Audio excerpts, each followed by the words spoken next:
Na-rape ako.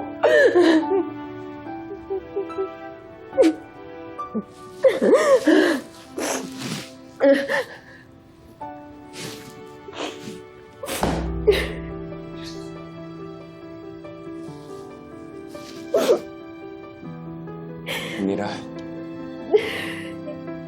Mira, sinong gumawa sa'yo nito? Siguradong paghihigantihan nila si Seb kapag sinabi ko ang totoo. Hindi ako papayag na sirain nila ang buhay niya dahil lang sa akin.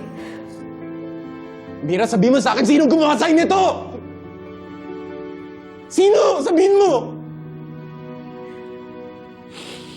Like, hindi ko alam. Wala na akong umalay nun. Pagkagising ko, wala siya.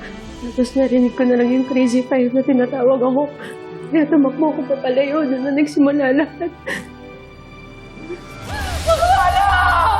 Akala mo makakatakas ka?